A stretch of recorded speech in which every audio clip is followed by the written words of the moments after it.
You know when you're watching an old movie and suddenly something happens that just feels off? And you think, there's no way anyone could ever have seen this as romantic. Well, they did. People love them. Some of these scenes were even iconic.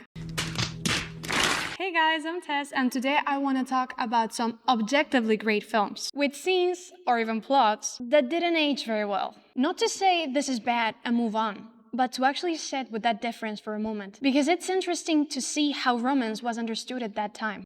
Hydromatic. Let's start off with something relatively light. Why could be Grease Lightning? We've all seen Grease. It's great. I rewatched it yesterday. The musical numbers are amazing. The message, though, could have been better. Startling answer in the shocker of them all.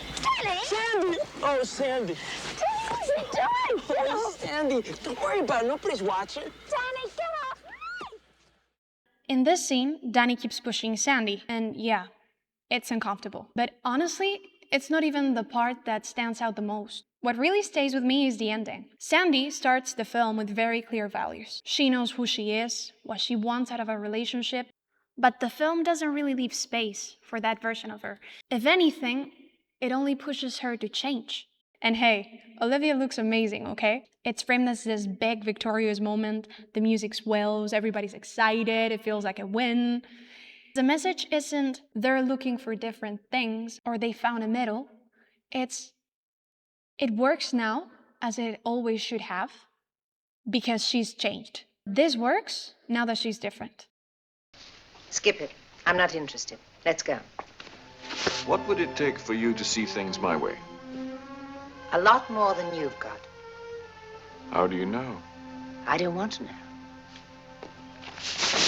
From Grease to Goldfinger, that message of women changing their minds becomes a lot clearer, because by this point, you're dealing with James Bond.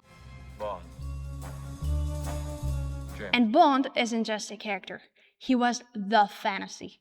The films were hugely successful. People talked about his charm, his confidence, that very specific kind of masculine certainty. And audiences really bought into that image. So when you get scenes where a woman resists him, and he keeps pushing until that resistance becomes attraction, it lands as part of a ritual. There was this idea, and you see it in a lot of media from that time, that a woman saying no wasn't necessarily a rejection, but some form of hesitation or even a performance. Give me! You're a monster! You're a vile beast! The obvious issue with this is that if no isn't taken at face value, then persistence doesn't feel like pressure. It reads as confidence, and then you can never be pressuring a woman too much. You know her once before she does. Hey, listen, I know what you like. Meow. Meow. Meow. As you go back in time, things get a little bit harder to brush off. For this movie, if you were to describe the plot out loud, it almost sounds like a joke. 7 brothers decide they want wives. Things don't go well when they try to court women normally. And so, obviously, they just kidnap them and take them back to the mountains. Great strategy, right? Well, the worst part is, it works. They all end up together. This is fine. I'm okay with the events that are unfolding currently. The tone stays light, the songs are fun, it's all very endearing. And it suggests that the initial act, which from a modern perspective is pretty disturbing, isn't really the point of the story. The point is the romance that comes after. Audiences didn't take the kidnapping seriously, because it's supposed to be funny. But is it? The film was praised for its humor without anybody dwelling into what the message really was. And we still do that today, which tells you something about what people are willing to overlook in favor of a happy ending. Mister, oh, sir, here's a good stick to beat the lovely lady. Thanks.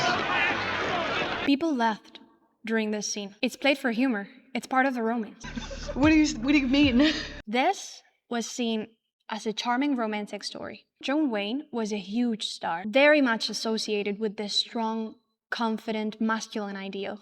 And the dynamic between the characters leans heavily into that. She is fiery, stubborn, difficult, and the film really emphasizes on those traits. So when he reacts, even physically, it's not framed as him losing control. It's framed as him dealing with her. That only works if the audience had already accepted that this kind of behavior could be justified. But this isn't the worst thing on my list. The worst one's the one that comes after this.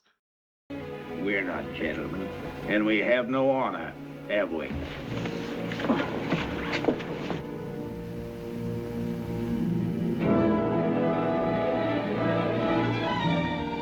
It's not that easy, Scarlett.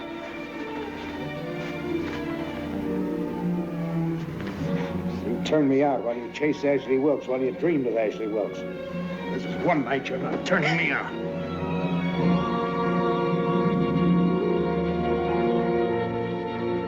Today, that scene between Red and Scarlett is often read as coercive, even as assault. But for its intended audience, the perception couldn't have been more different. Red Butler was this incredibly attractive, charismatic, dominant guy in a way that audiences found really compelling. And Scarlett isn't portrayed as someone who's being harmed here. If anything, the next morning suggests the opposite, that something has been resolved, fulfilled, and that interpretation wasn't unusual back then, which is what makes this scene kind of hard to watch right now. Because you're not just watching the scene, we're also seeing how differently we could have understood it had we just been born a few decades earlier. And that's what I wanted to bring today. It's not just that these scenes exist, it's that they worked. They were popular, successful, sometimes even iconic. Not because audiences were trying to ignore something disturbing, but because they didn't see anything disturbing to begin with. So it's not just about pointing at the film and saying, this is wrong, because I am the holder and protector of the truth. I decide!